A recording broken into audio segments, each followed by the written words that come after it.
My husband threw me out after believing his daughter's lies. 3 weeks later, he asked if I'd reflected. Instead, I handed him divorce papers. His daughter lost it. My name is Elena Ward. I'm 34. And if you think you know how this ends, stay tuned. The night he threw me out, the house was cold enough to echo. I stood there on the porch, suitcase by my feet, while Grant, my husband of 6 years, stared through me like I was a stranger who'd overstayed her welcome. She said you hit her. He muttered. Voice low, controlled, that you've been jealous since day one. She was Tessa, his 20-year-old daughter from his first marriage, the girl who'd once called me mom until I became inconvenient. I remember the sound of my own laugh, hollow, disbelieving. Grant, you've known me for a decade. But trust doesn't always die with noise. Sometimes it dies in silence, in the way someone refuses to meet your eyes. He didn't ask for proof, didn't ask for my side, just handed me my bag and said, "Take some time. Reflect. Reflect." As if betrayal was a mirror I could adjust until the image became flattering. For 3 weeks, I slept on a friend's couch, scrolling through Tessa's carefully curated lies online, captions like "Healing with Dad, 2 hearts" and "Toxic people finally out of our lives." Every like, every comment was a knife disguised as validation. But instead of rage, something steadier grew in me, resolve. I wasn't the villain of her story, but I was done auditioning for the role of the hero in his. So, when Grant finally texted, "Can we talk? I think we both need closure." I agreed.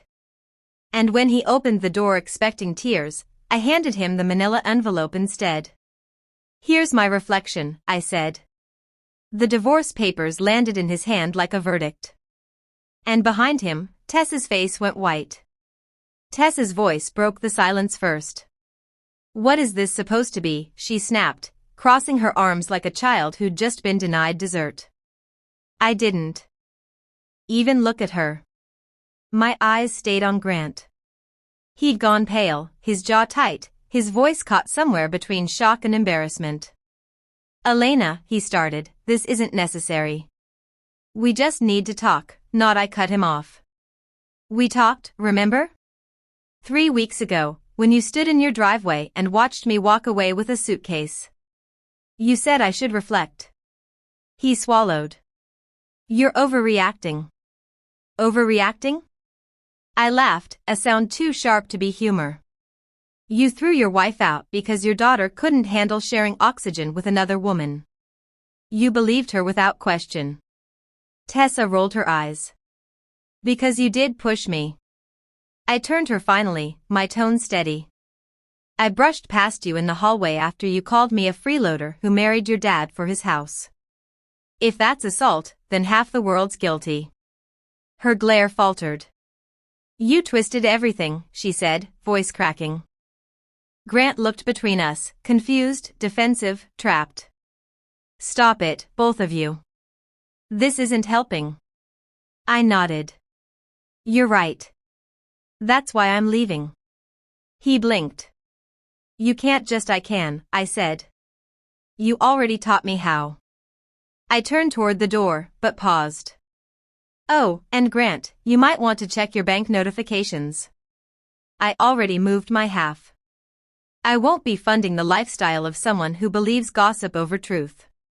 His face fell. "You wouldn't." I already did. Behind him, Tessa's voice cracked into a shout. "You're ruining everything." I smiled, not cruelly, just calmly. "No, Tessa, I'm ending it." As I stepped outside, the cold air hit my face like a second chance. I didn't slam the door. I didn't look back. Because sometimes the loudest revenge isn't destruction, it's dignity. And that day, I learned that silence can sound a lot like power. I drove until the city lights blurred into a string of gold and red, like my past fading in the rearview. My phone buzzed the entire time, unknown numbers, blocked calls, voicemails stacking up like guilt I didn't order. I didn't listen. Not yet. I rented a small apartment by the lake, a space with no history, no ghosts, no framed photos of a family pretending to love each other. The first night, I slept on the floor with nothing but a blanket and quiet. And for the first time in years, I didn't wake up anxious. The next morning, I opened my laptop, logged into the joint account, and saw it, $38,000 still sitting untouched. I'd moved my half before leaving, but Grant hadn't. Typical. He thought I'd come crawling back for closure, not clarity. So, I withdrew my half legally, attached the signed separation draft, and left a note in his email. Transparency, half withdrawn as entitled. The rest is yours and hers. Use it wisely. That was my closure. A week later, I got a message from Claire, one of Grant's co-workers who'd always liked to gossip. Girl, I don't know what's going on, but his daughter's been posting weird stuff about you, like you stole from them. I sighed, unsurprised. I checked Tess's feed, and there it was, a photo of me from our wedding day, captioned, "Some women only marry for money. Some forget who gave them everything." The comments were brutal. All lies she'd spun so often she probably believed them herself. But I didn't comment, didn't defend myself. Instead, I called my lawyer. "You still have the text she sent me last year?" I asked. "The ones where she bragged about managing her dad's business card?" "Those," I said. He smiled through the phone. "You're planning something?" "Not revenge," I said softly, "just balance. Because the thing about lies, they don't need to be shouted down. They just need the truth whispered in the right ear at the right time." And I knew exactly where to whisper it. 2 days later, I made an appointment at Grant's company, unannounced, unscheduled, but perfectly timed. When I walked into that glass building in my tailored navy dress, the receptionist froze. My name still carried weight there.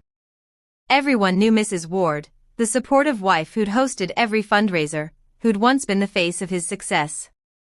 Not anymore. Grant looked up from his desk when I stepped in. His eyes widened, then narrowed. "Elena, what are you doing here?" I set a small folder on his desk. "Delivering what your daughter left out of her story." He didn't touch it. "If this is about money, it's not," I said, cutting him off. "It's about facts." Inside the folder were screenshots, Tess's texts bragging about using his corporate credit card for personal emergencies, spa days, designer bags, concert trips, over $7,000 in unauthorized charges, all under his name. He flipped through the pages, face draining of color. This can't be right." "It's all verified," I said calmly. "And before you ask, no, I didn't leak it. I'm just giving you what you refuse to see." He stared at the evidence, his hands trembling. "Why would she do this?" I met his eyes. "Because she learned it from you. You both believed lies were easier than accountability." His lips parted, no words coming out. "And Grant," I added softly, "if you want to fix anything, start by fixing her. I'm already fixed." As I turned to leave, Tessa walked in, just in time to see the papers spread across his desk. Her confident smirk faltered. "Dad, what's that?" Grant didn't answer. I didn't stay to watch. I didn't need to. Outside, the wind carried a strange sense of symmetry. For once, truth wasn't something I had to defend. It was something I delivered. And that silence, that heavy, awkward silence left behind in that office, was louder than any revenge could ever be. Because sometimes, justice doesn't explode. It lands quietly and changes everything. By evening, my phone started lighting up again, but this time, it wasn't from Grant. It was from numbers I didn't recognize, colleagues, old family friends, even one from his accountant. Apparently, word had spread faster than I ever intended. Tess's shopping spree was no longer a secret. Screenshots had circulated through office whispers and board meetings. By nightfall, her name was trending locally. Executive's daughter misuses company funds. I hadn't shared a thing. Someone inside had. Karma had just picked the right assistant to overhear the right conversation. I sat on my balcony, sipping tea, watching the storm unfold from a safe distance. The rain started softly, fitting. It sounded like closure in liquid form. My phone buzzed again. This time, it was an email from Grant. Subject, you won. Body, I didn't know she'd done this. I didn't want to believe it. You were right, about her, about me. I'm sorry. I read it twice, then closed it. I didn't reply. Forgiveness wasn't the currency I was trading in anymore. The next morning, I stopped by the diner near my apartment, the kind of place where no one cared about headlines, only coffee refills. The waitress, a woman in her 50s with tired eyes, smiled. First time here? Yeah. I said, starting over. She poured my coffee and nodded. That's the best kind of beginning. As I stirred the sugar, I realized how right she was. For the first time in years, I wasn't somebody's wife, stepmother, or villain. I was just Elena, a woman who'd survived the storm and learned how to build her own shelter. When I got home, I opened my laptop and began a new file. Reflections. The cost of silence. I wasn't writing for him or for her. I was writing for every woman who'd been blamed for someone else's insecurity. And as I typed, I smiled. Because this time the story was entirely mine. The weeks that followed were eerily quiet, the kind of silence that feels earned, not empty. I traded luxury dinners and tense family gatherings for peace. And every morning it greeted me like sunlight through clean glass. Then one afternoon, an email arrived from an unexpected sender, Tessa Grant. Subject line, can we talk? I hovered over it for a full minute before opening it. I know you probably hate me. I would, too. I messed up more than you know. Dad's furious. He froze my accounts. I don't have school money. I shouldn't have lied about you. I just wanted him to love me like he loved you. I'm sorry. The words blurred for a moment. Not from tears, but from disbelief. For once, her tone wasn't sugar-coated or cruel. It was real. I read it twice before replying. I don't hate you, Tessa. But your apology isn't for me. It's for yourself. Learn from it. And stop measuring your worth by how much someone else loves you. That mistake almost broke us both. Then I hit send. No anger. No lingering pain. Just truth. That night I sat by the window with a cup of chamomile tea and thought about Grant. How trust dies in pieces, not all at once. How love without accountability is just performance. A text came from Clara again. Word is Grant's stepping down for a while. They're saying he's taking time to reflect. I smiled faintly at the word, reflect. The same word he'd used when he threw me out. Now it finally meant something. I closed my laptop, exhaled, and realized the most powerful thing I'd done wasn't the divorce, or the exposure, or the silence. It was staying human when they tried to make me hard. Because survival without softness isn't strength. It's just armor. And I'd finally learned the difference. A month later, the city had shifted seasons. Cooler air, slower nights, quieter thoughts. I'd started running again, the kind of early morning runs where the world still feels half asleep, forgiving. Each stride loosened something I didn't know I was still carrying. One morning, as I ran along the lake trail, I saw Grant sitting on a bench by the water. Alone. No suit, no phone, no facade. Just him, smaller somehow, stripped of the arrogance that used to fill a room. He saw me before I could turn away. Elena, he said softly. Can we talk? I stopped, caught between caution and curiosity. About what? He exhaled, rubbing his temples. You were right. About everything. I believed her because it was easier than believing I'd failed as a father. I'm sorry for what I did to you. The words hung there, fragile, unsure if they belonged to the same man who'd once told me to reflect. I don't need your apology, I said quietly. But I'm glad you found the courage to give it. He nodded slowly. Tess is doing therapy. She's trying. She said you wrote back to her. I did, I said.